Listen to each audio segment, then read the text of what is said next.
Hello hi welcome नमस्ते। जैसा कि आप जानते हैं मेरा नाम है ऋतिक और आज मैं लेके आया हूं डिटरमिनेंट चैप्टर का फिर से एक और इम्पोर्टेंट टॉपिक, जहां हम बात करने वाले हैं कंसिस्टेंसी सिस्टम के ऊपर। ये हमारा एक्सरसाइज 4.6 का दूसरा कंसेप्ट है। दूसरा क्या, पहले ये था, बाद में था इक्वेशन सोल्व करने वाला, लेकिन मैं उसकी वीडियो पहले ही बना चुका हूं जहां पे मैंने ये सीखा था कि लीनियर इक्वेशन सोल्व कैसे करते हैं। लेकिन आज जो हम बात करने वाले हैं वो है हमारा topic consistency system. Consistency system हमने पहले पढ़ा था 10th क्लास के अंदर, लेकिन वो एक अलग तरीका था। लेकिन अब 12th क्लास में ये एक अलग तरीका है। आई बात समझ में? मतलब इस बार हम डिटरमिनेंट की हेल्प से करेंगे, समझेंगे कंसिस्टेंसी सिस्टम होता क्या है। तो पहले समझते हैं कंसिस्टेंसी सिस्टम का मतलब क्या होता है। देखो सिस्टम है ना, दो ही तरह के होते हैं कंसिस्टेंसी में। एक तो क्या, या तो होगा सिस्टम कंसिस्टेंट, या फिर सिस्टम क्या होगा, इनकंसिस्टेंट। इनकंसिस्टेंट आई बस समझ में? जो हमारे कंसिस्टेंट सिस्टम है इसके दो पार्ट होते हैं, या तो कंसिस्टेंट या फिर इनकंसिस्टेंट। इसका मतलब क्या है, ठीक है, या तो भाई हमारा क्या होगा, यहां पे कंसिस्टेंट आएगा या फिर क्या आएगा, इनकंसिस्टेंट आएगा। जो हमारे पास इक्वेशन ऑफ लाइन होगी ना, या तो वो कंसिस्टेंट होगी या फिर इनकंसिस्टेंट होगी। तो बात ही भैया इस कंसिस्टेंट और इनकंसिस्टेंट का मतलब तो बता दो। देखो जब भी सॉल्यूशन आए, जब भी इक्वेशंस के सॉल्यूशन आए तो वो हमारी क्या होती है, कंसिस्टेंट। अगर सॉल्यूशन ना आए तो उसमें क्या बोलते हैं, इनकंसिस्टेंट। बात ऐसा भी होता है। तो जी बिल्कुल, मान लो आपको 2 या 3 लाइन दे रखी है, 2 या 3 लाइन दे रखी है। अब मान लो 3 लाइन है आपके पास, ठीक है। तो 3 लाइन भाई मान लो ये आ गई, पहली, दूसरी, तीसरी। मैं यहाँ पे 2 केस की बात करूंगा, एक तो बात करूंगा 2 लाइन की, एक बात करूंगा 3 लाइन की, क्योंकि हमने दोनों पढ़ लिए हैं कि 2 वेरिएबल्स वाली लाइन कैसे सोल्व करते हैं और 3 वेरिएबल्स वाली लाइन कैसे सोल्व करते हैं। दोनों की बात करेंगे। तो ये मान लो 3 वाला केस है, तो जो ये हमारा होगा ये क्या है, एक कॉमन सॉल्यूशन, कॉमन भी और यूनिक भी। आई बात समझ में? तो इसे हम क्या बोलते हैं, कंसिस्टेंसी सिस्टम के अंदर आएगा ये। आई बात समझ में? एक केस ये बन सकता है, ये सा केस नंबर फर्स्ट है। केस नंबर सेकंड ये बनेगा तीनों लाइन केस में कि तीनों लाइन एक के ऊपर एक है, तीनों लाइन एक के ऊपर क्या है, एक है। इसे हम क्या बोलेंगे, ठीक है, इसे हम बोलेंगे मैनी सॉल्यूशंस, कि भाई तीनों लाइन जो है ना उसे क्या है, इनफाइनाइट सॉल्यूशंस है। आई बात समझ में? लेकिन एक केस यही बन सकता है क्या, ये पहली लाइन, दूसरी, अरे तीसरी। ये कौन सा केस बनेगा, नो सॉल्यूशन का केस। तो ये वाला केस था ना, ये वाला केस और ये वाला केस, ठीक है, इसे हम बोलते हैं कंसिस्टेंट सिस्टम। आई बात समझ में? मतलब यहां पे लाइन क्या है हमारी, कंसिस्टेंट। लेकिन अगर हम बात करूं इन 3 लाइनों की, यहां पे क्या हो जाएगा, इनकंसिस्टेंट। क्यों, कोई भी कॉमन सॉल्यूशन है ही नहीं। आई बात समझ में? ऐसे ही हम छोटे से थे ना 10th क्लास के अंदर, वहां हमारे पास सिर्फ 2 लाइन होती थी, तो हमने 2 लाइन में ऐसे केस बनाए थे। वो क्या, 2 लाइन में केस यूं बनते हैं, या तो हो सकता है वो एक दूसरे का करेंगी, काटेंगी, यानी कि इंटरसेक्टिंग लाइंस, तो हमारा आएगा एक कॉमन सॉल्यूशन। आई बात समझ में? ठीक है। और एक हो सकता है कि भाई लाइन के ऊपर से बिल्कुल लाइन चली जाए, तो हम क्या बोलेंगे, मैनी सॉल्यूशंस। तो ये दोनों केस होते थे कंसिस्टेंट के, ठीक है। और इनकंसिस्टेंट का था सिर्फ एक केस, अगर ये लाइन इसके पैरेलल हो जाए तो, मतलब एक लाइन दूसरे के पैरेलल हो जाए तो। आई बात समझ में? उम्मीद आपको समझ में आ गया होगा कि भाई 3 वेरिएबल वाली, मतलब जो 3 लाइंस हैं वो वाला केस कैसे करते हैं, ठीक है। और जो 2 लाइंस थी जो कोई हमारा 10th क्लास के अंदर था, उसमें हम कैसे पता करते हैं कंसिस्टेंट है या इनकंसिस्टेंट है, ठीक है। ये तो मैंने समझाया है आपको कंसिस्टेंट और इनकंसिस्टेंट का मतलब क्या होता है। जब भी सॉल्यूशन आए, और सॉल्यूशन 2 ही तरीके से आते हैं, या तो एक सॉल्यूशन आएगा या फिर मैनी सॉल्यूशंस आएंगे, तो उसे हम बोलते हैं कंसिस्टेंट। और सॉल्यूशन ना आए, यानी कि लाइन क्या हो जाए, पैरेलल, तो उसे हम क्या बोलते हैं, इनकंसिस्टेंट।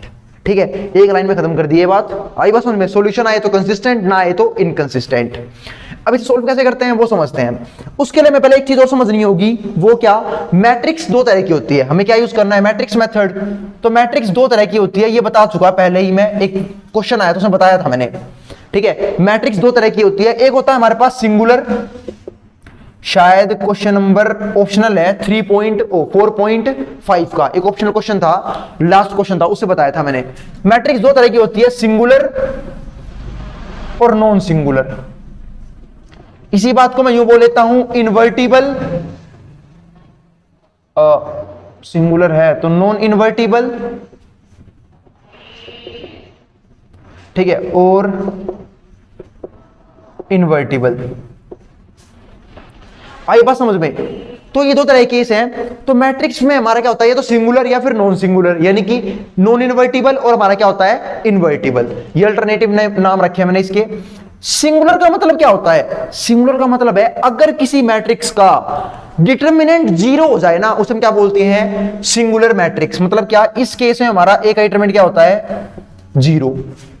आई बात समझ में, ठीक है। और अगर क्या आ जाए, नॉन सिंगुलर, कोई दिक्कत, यानी कि इस केस में क्या होगा, ए का डिटरमिनेंट क्या बराबर होगा, 0 के बराबर नहीं होगा, यानी कुछ ना कुछ आएगा, 1 2 3 50 -50 -5 -100 -500 1/2 कुछ भी आ सकता है, ठीक है, पर 0 नहीं आएगा।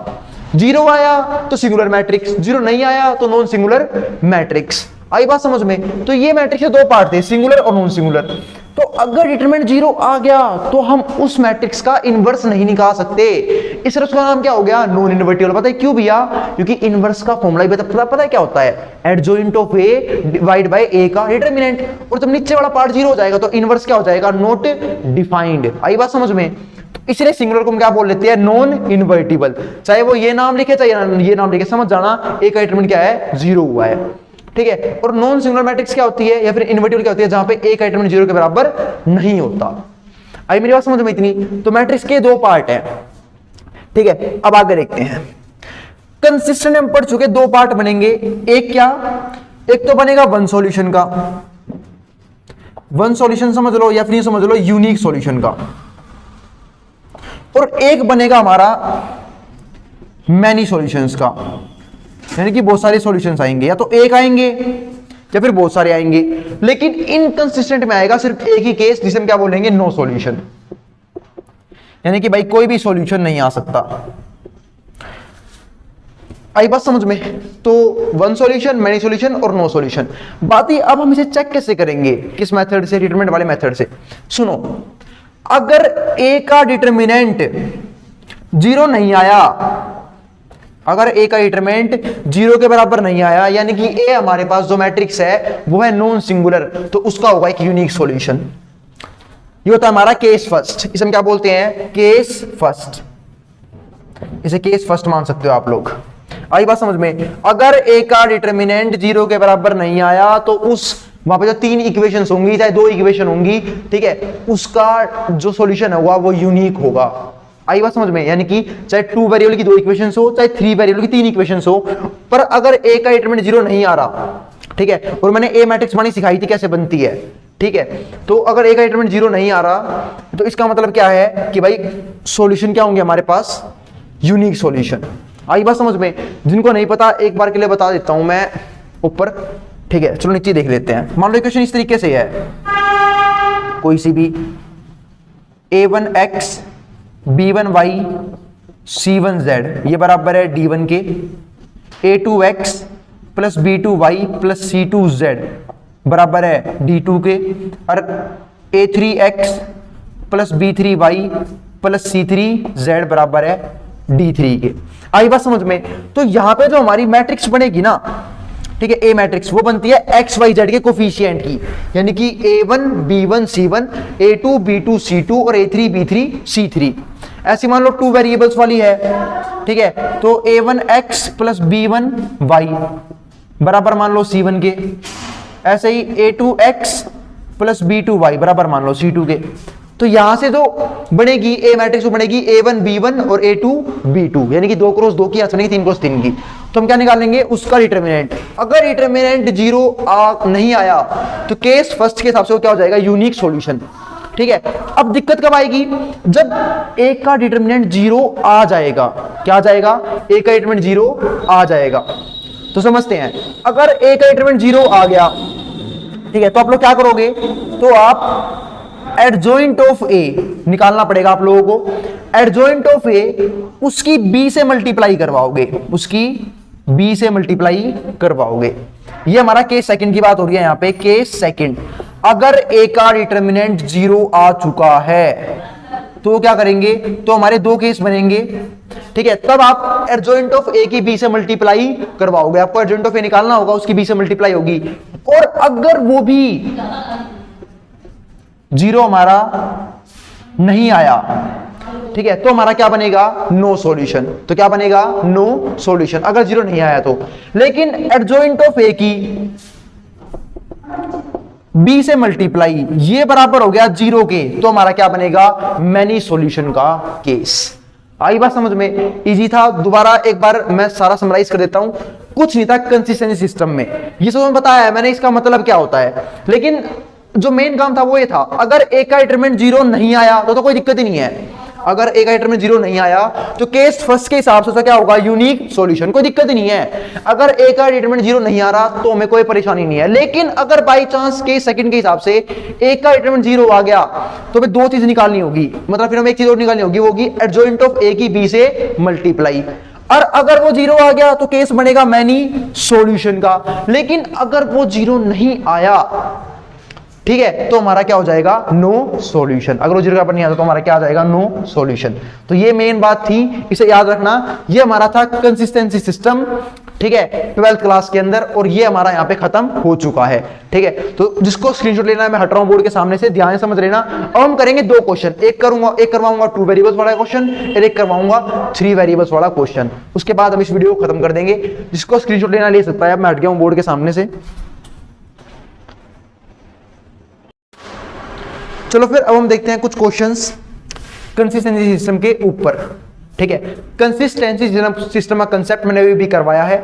अब उसके ऊपर क्वेश्चंस की कुछ बात कर लेते हैं। एक्सरसाइज 4.6 के जो शुरू क्वेश्चन है ना, 1 से लेकर 6 तक, वो सारे किसके ऊपर है, कंसिस्टेंसी सिस्टम के ऊपर। तो चलो मैंने कुछ क्वेश्चन लिए हैं, क्वेश्चन नंबर 1, क्वेश्चन नंबर 2 और क्वेश्चन नंबर 3।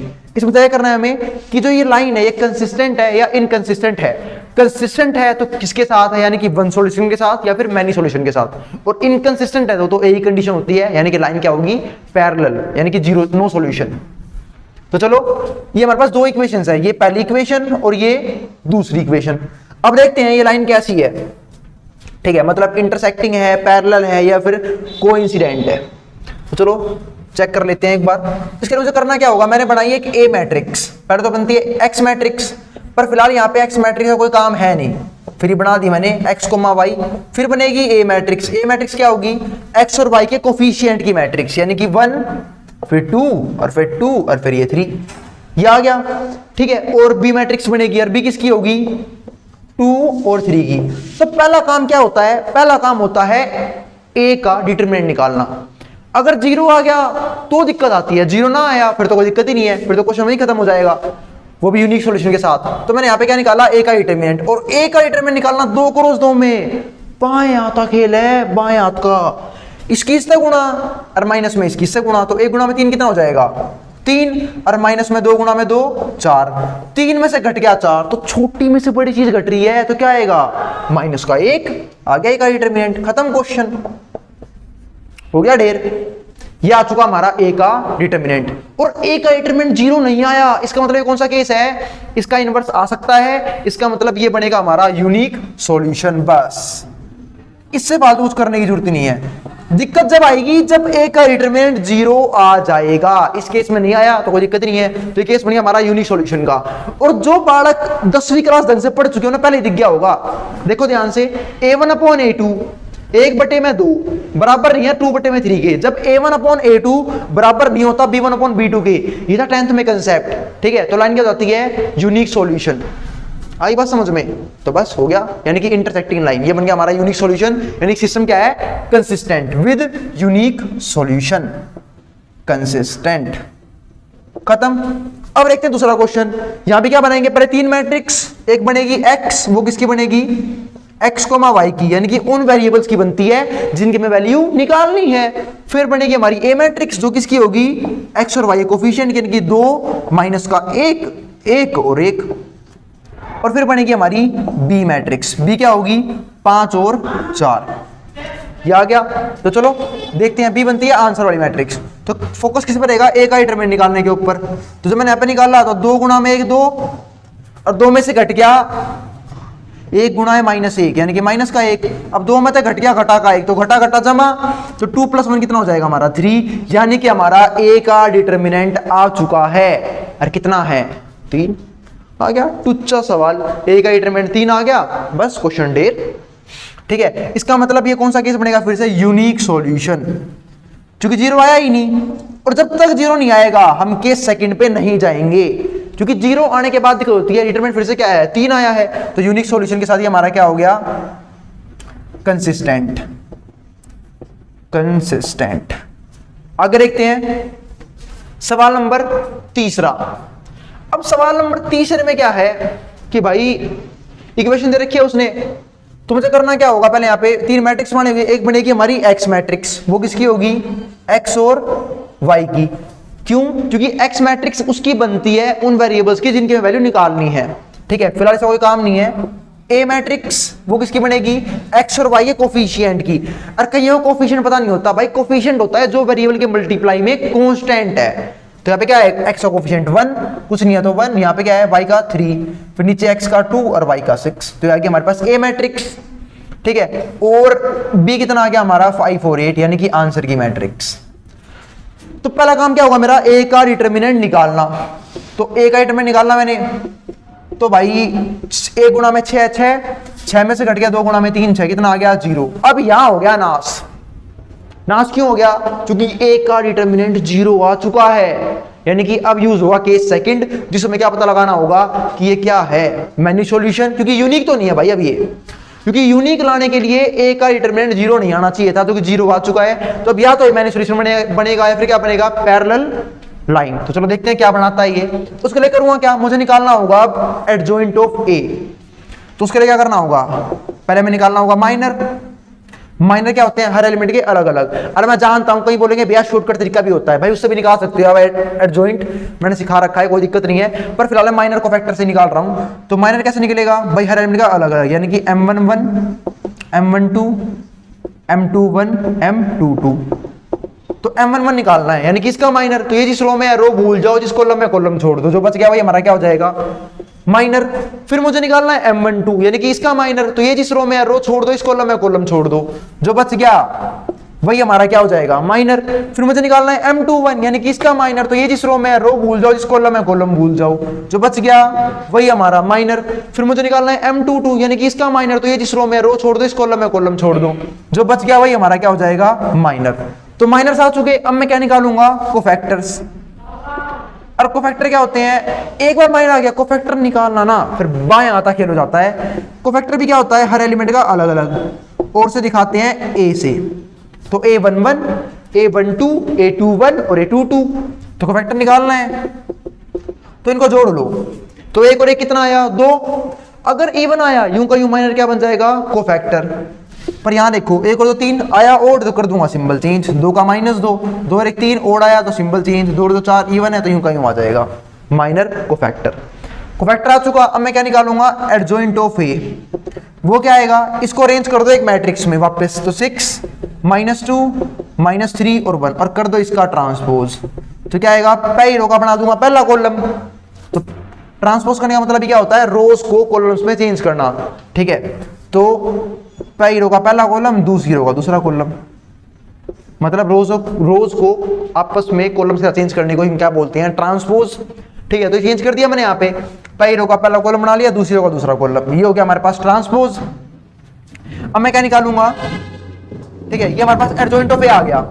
और जब मैंने कहा था के सेकंड में, अभी भी समझाया था जब पढ़ा रहा था कंसिस्टेंसी सिस्टम, कि जब आपका 0 आ जाए तो आपको एडजॉइंट ऑफ ए को बी से मल्टीप्लाई करवाना होता है। तो करते हैं भाई, एडजॉइंट ऑफ ए की बी से मल्टीप्लाई। तो एडजॉइंट ऑफ ए की हमने कर दी बी से मल्टीप्लाई, यानी कि एडजॉइंट ऑफ ए हमारा कितना है, 6 -2 -3 और 1, इसी करूंगा बी से मल्टीप्लाई। बी कितना है, 5 और 8,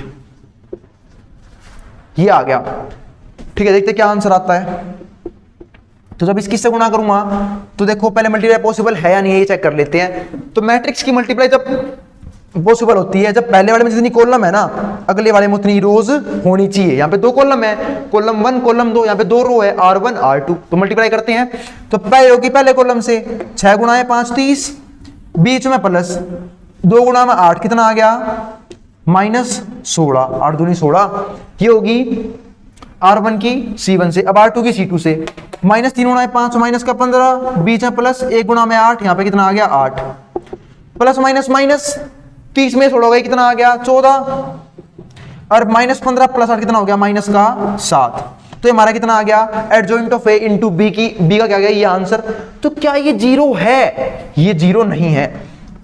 adjoint of A multiply by B zero के बराबर नहीं आया। इसका मतलब सिस्टम कौन सा है ये सिस्टम है inconsistent, inconsistent with no solution,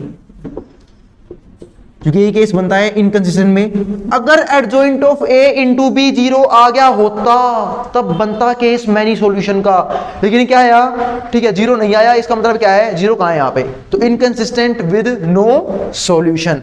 खत्म हो चुका हमारा तीसरा सवाल। थोड़ा सा इंपॉर्टेंट था, क्यों? क्योंकि यहीं पे तो आया था हमारा ए का डिटर्मिनेंट जीरो के बराबर नहीं आया था, इन दोनों के जीरो के बराबर आ गया था, सीधा पता लग गया था यूनिक सॉल्यूशन है, पर यहां नहीं आया था, यहां में चेक करना पड़ गया। आई बात समझ में? उम्मीद है क्वेश्चन समझ में आ गए होंगे और कंसिस्टेंसी सिस्टम भी समझ में आ गया होगा। आई बात समझ में? ठीक है, तो चलो फिर अब हम करेंगे 3x3 के क्वेश्चन, यानी कि वो क्वेश्चन 3 वेरिएबल लेके आएंगे अपने साथ और वहां पे होंगी 3-3 इक्वेशंस। ठीक है, तो मिलते हैं फिर अगली वीडियो के साथ। अगली वीडियो बोल रहा हूं अभी करवाऊंगा, जिसको स्क्रीनशॉट लेना है वो ले लेना, मैं हट रहा हूं बोर्ड के सामने से।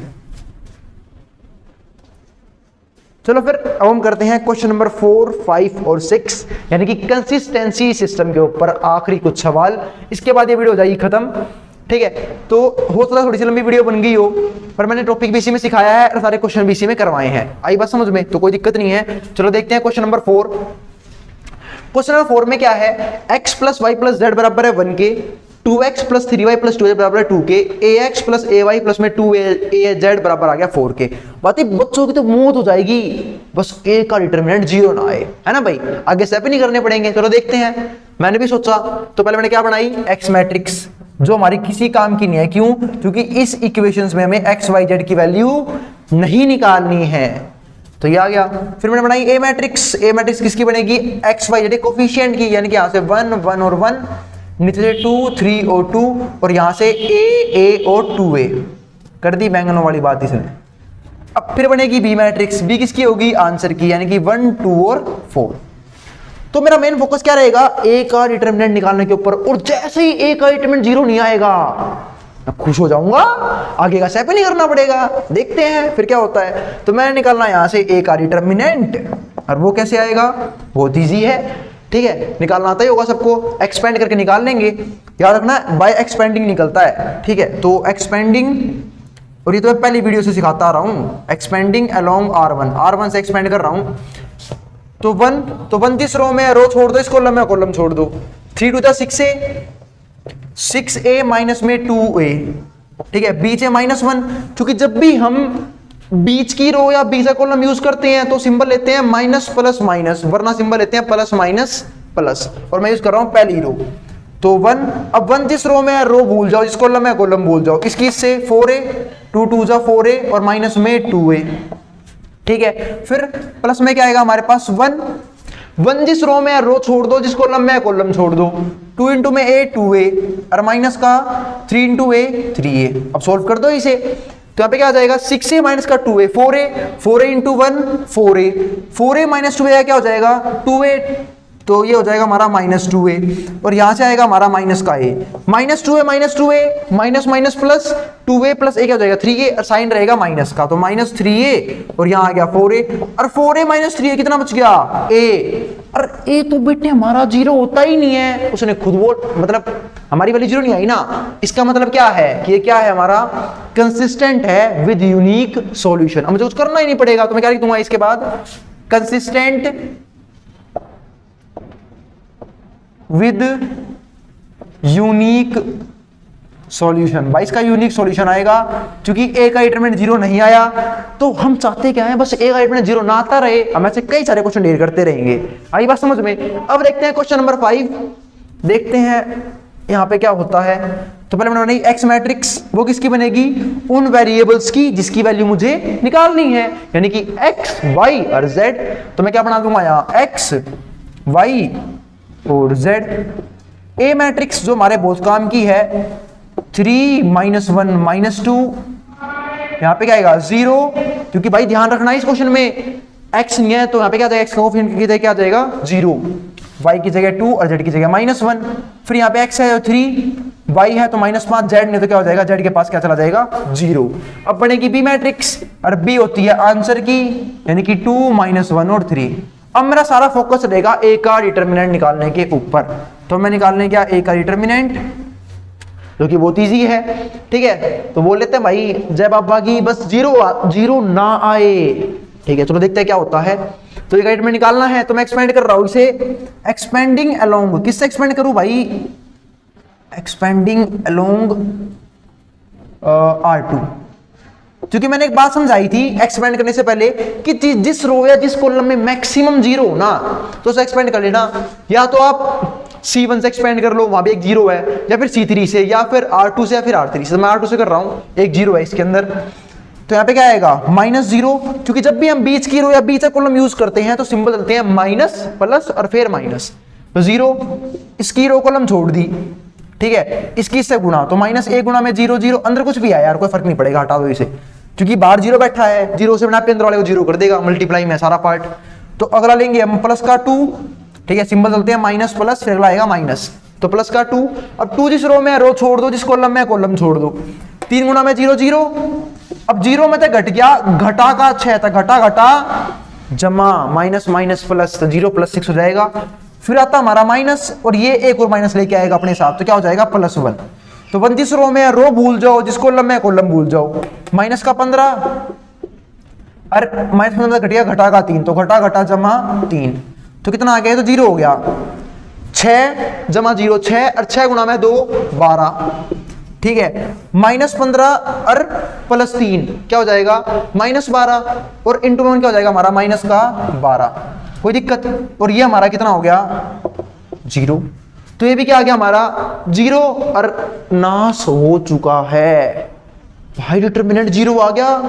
इससे बड़ा नाश क्या होगा, आई बात समझ में। अब यहाँ 0 आ गया, इसका मतलब हमें कोई फायदा नहीं हुआ भाई, बेड़ा गर्क हो गया है। अब तो मेरा दिमाग खराब हो गया है, क्योंकि अब करना क्या होगा, एडजॉइंट ऑफ ए निकालना पड़ेगा, और फिर उसकी बी से मल्टीप्लाई करनी पड़ेगी, क्योंकि अब केस फर्स्ट से क्वेश्चन नहीं होगा। क्यों, केस फर्स्ट क्या बोलता है, अगर ए का डिटर्मिनेंट 0 आ गया, 0 ना आए, सीधा रीजन है यूनिक सॉल्यूशन, खत्म क्वेश्चन।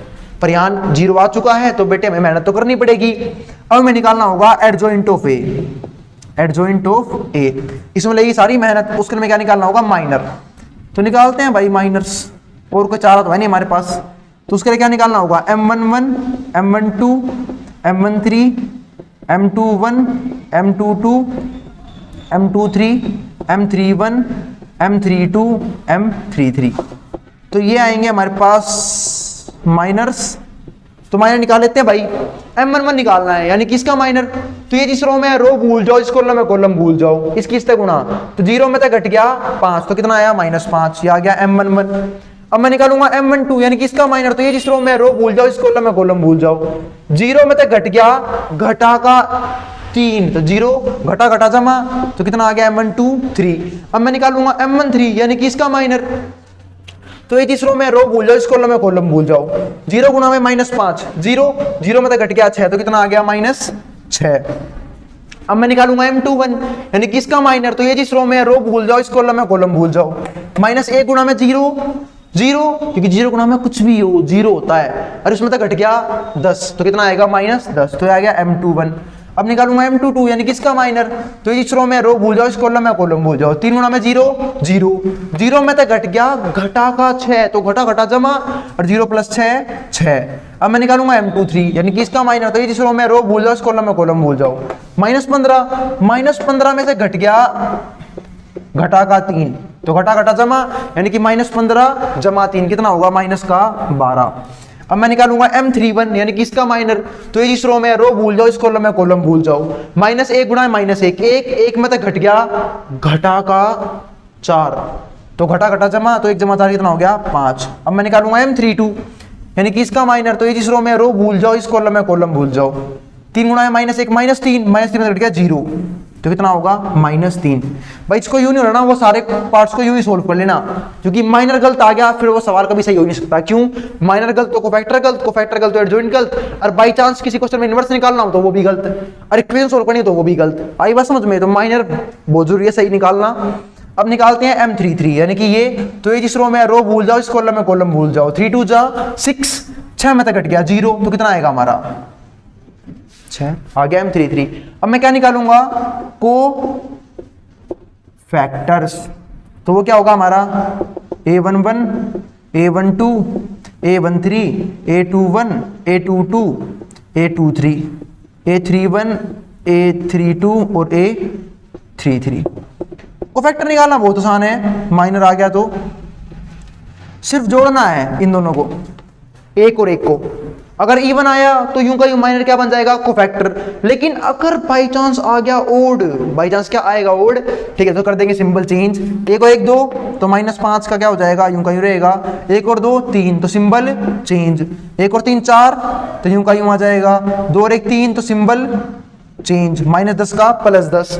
2 और 2 4 तो यूं का यूं आ जाएगा 6। 2 और 3 5 तो सिंबल चेंज, 12 हो जाएगा। 3 और 1 4 तो यूं का यूं आ जाएगा 5। 3 और 2 5 तो सिंबल चेंज। 3 और 3 6 तो यूं का यूं आ जाएगा। ये आ गया हमारे पास कोफैक्टर। अब मुझे क्या निकालना है, adjoint of A, ADJ of ए।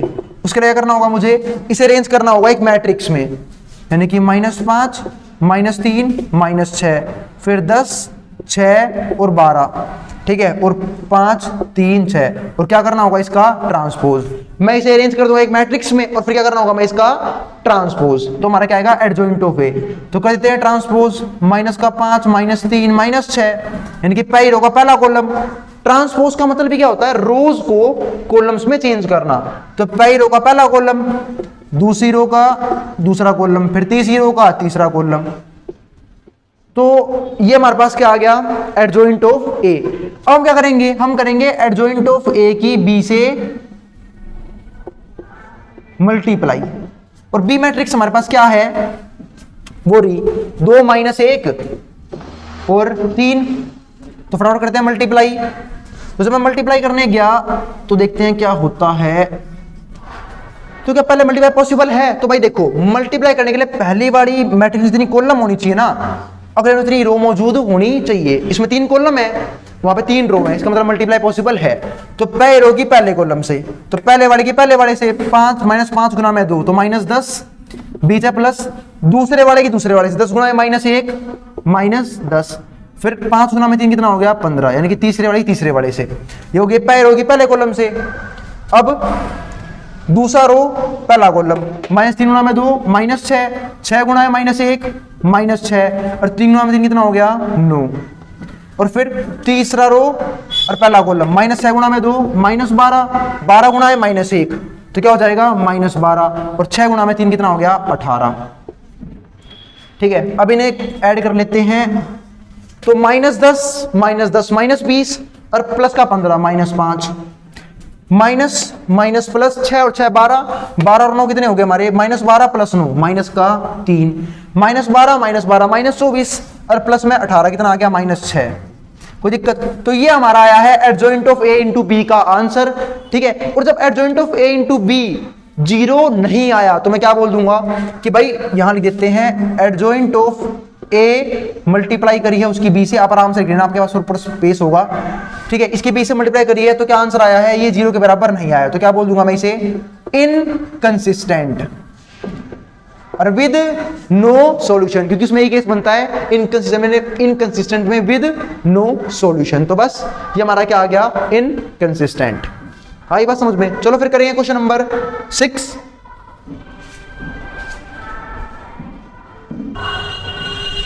तो क्वेश्चन नंबर 5 उम्मीद है आपको समझ में आ गया होगा। ये था हमारा इनकंसिस्टेंट विद नो सॉल्यूशन। क्यों? क्योंकि एडजॉइंट ऑफ ए बी बराबर नहीं आया 0 के। अगर ये 0 के बराबर होता तो हमारा क्या आता, कंसिस्टेंट विद मैनी सॉल्यूशंस। ठीक है, पर क्या आया, इनकंसिस्टेंट। आई बात समझ में? चलो अब करते हैं क्वेश्चन नंबर 6। ठीक है, क्वेश्चन नंबर 6 में करना क्या है फिर से भाई, तो ये हमारी फर्स्ट, ये हमारी सेकंड, ये हमारी थर्ड इक्वेशन। 3 चीज बनाऊंगा। एक बनाऊंगा एक्स मैट्रिक्स जो किसी काम की नहीं होती इस क्वेश्चन के लिए, एक्स वाई जेड। फिर बनाऊंगा ए मैट्रिक्स, तो क्या आ गया 5 -1 और 4 2 3 5 और 5 -2 और 6। और बी मैट्रिक्स भगवान ना करे इसे यूज में लेना पड़े। क्यों? क्योंकि ये जब यूज में आएगी जो हमारा फिर से डिटरमिनेंट क्या हो जाएगा, 0 के बराबर। ठीक है, तो चलो देखते हैं क्या आता है हमारा एक डिटरमिनेंट। तो सोल्व करने गए हम, तो एक्सपेंड कर रहा हूं मैं, एक्सपेंडिंग अलोंग भाई किसी भी रो या किसी भी कॉलम से कर लो, कोई फर्क नहीं पड़ता क्योंकि कोई भी जीरो मौजूद नहीं है। तो एक्सपेंडिंग अलोंग R1, तो 5 यूं का यूं। अब 5 जिस रो में है वो रो भूल जाओ, इस कॉलम में कॉलम भूल जाओ। 6 थी 18 में से घट गया 5 दूनी 10 यानी कि -10, तो घटा घटा जमा, तो 18 + 10 हो जाएगा यहाँ पे, ठीक है। फिर माइनस में ये माइनस का 1 तो क्या हो जाएगा +1, क्योंकि पहला रो यूज कर रहा हूं, सिंबल क्या चलेंगे प्लस माइनस प्लस, एक माइनस आता पर वो इसकी वजह से क्या हो गया +1, ठीक है। तो 1 जिस रो में है वो रो भूल जाओ, इस कॉलम में कॉलम भूल जाओ। 6 दूनी 12, माइनस में 5 पंजे 25, और फिर +4 लूंगा। 4 जिस रो में रो छोड़ दो, इस कॉलम में कॉलम छोड़ दो। 2 2 4 यानी कि -4, इसमें से घट गया 5 तो ये 15, तो ये आ गया। अब देखते हैं 18 + 10 कितना हो गया हमारा 28, तो और 28 × 5 कितना हो जाएगा 28 × 5, 20 पंजे 100, 8 पंजे 40, 140 हो गया। 12 में से 25 गए -13, -13 × 1 तो -13, और यहाँ माइनस माइनस प्लस 15 × 4 19, -19 × 4 माइनस का 76, तो 6 + 3 9, 7 और 1 8, माइनस का 89 140, क्योंकि माइनस माइनस क्या होता है प्लस। अब इसमें से घटा लो तो कितना आंसर आएगा, आपका आंसर आ चुका है 51। तो क्या जीरो आया, एक डिटरमिनेंट जीरो नहीं आया, तो इसी को देख के मैं क्या हो गया, खुश हो गया, आए हाय।